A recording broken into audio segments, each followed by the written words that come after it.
For the past 5 weeks, we have discussed all things Greek mythology, from origins to influences. The ancient Greeks are some of the most well-known in modern times for their mythology, and this deep dive we have taken has shown how myths were cultivated to entertain or explain the world through different forms and functions. This video will focus on a divine myth, Artemis and Actaeon.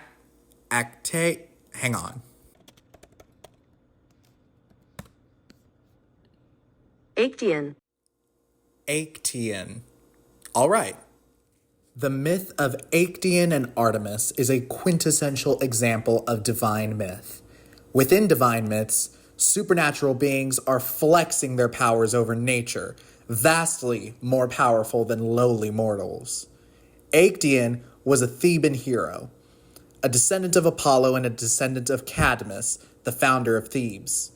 Quite the example of Aristoi, but still no match for Artemis, Olympian, goddess of the hunt, protector of the young, mistress of the animals.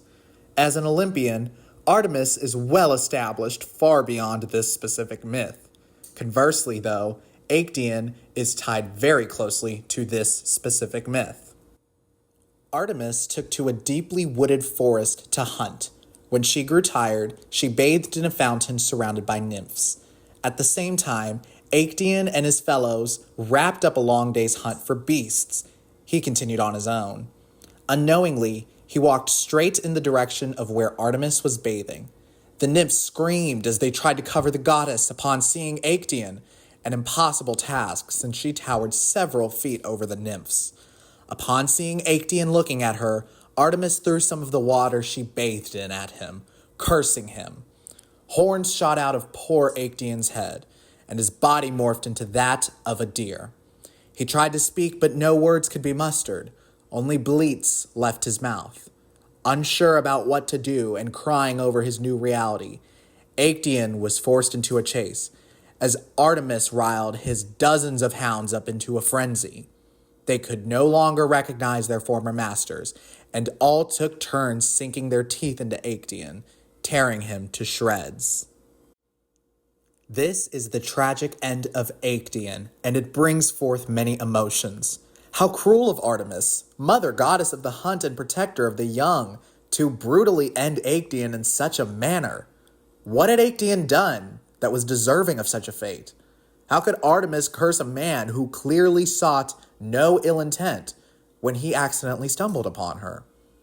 It's a tough tale, especially in a mythology and culture where there are thousands of men much more deserving of this punishment than Actaeon. But as divine myths go, this is so to explain why or how the world is the way it is.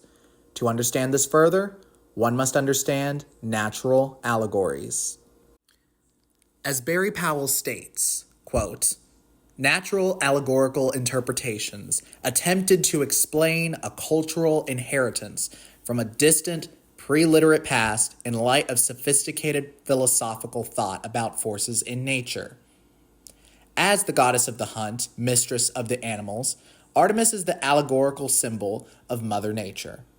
We look at Actaeon the same way we might look at online videos of baby turtles trying to make it to sea, desperate to evade predator birds, ready to hunt them down. It isn't fair, we might cry, rooting for the little guy in the situation. What wrong did he do, after all? He's innocent, so he should be allowed to go free, right? Well, not quite. We've grown conditioned to living through generations of laws and justice systems. All are wildly different depending on the era and the location, but they largely follow the same rule of thumb. The wicked are meant to be stopped, and the innocent are meant to be protected. The good is to be rewarded, the bad is to be punished.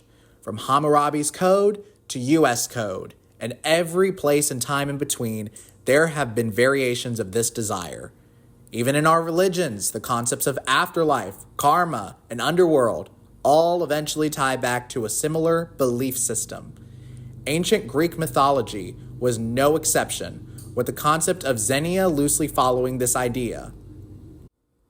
However, laws, religion, emotions, these are all things associated with humanity. None of this matters out in nature. An owl will not stop itself from hunting out a mouse out of concern that it isn't fair to pick on a smaller animal. A hippopotamus is not going to brush off intrusions into its lake and territory just because such an animal might be lost and didn't mean to come into its territory. No, there isn't any reason for Mother Nature to determine which excursion is your last. Much like those animals, it can just be a matter of bad luck. The wrong place at the wrong time is all it takes for it to be your end. Poor Actaeon, as unfair as we may perceive it, was at the wrong place at the wrong time. Artemis, acting as the representative for nature in this allegory, struck him down for it. This concludes our deep dive into Actaeon and Artemis, a very tragic and gruesome myth with an important lesson. I hope you took something away from it. If not, simply enjoyed it. Thank you for watching. Bye now.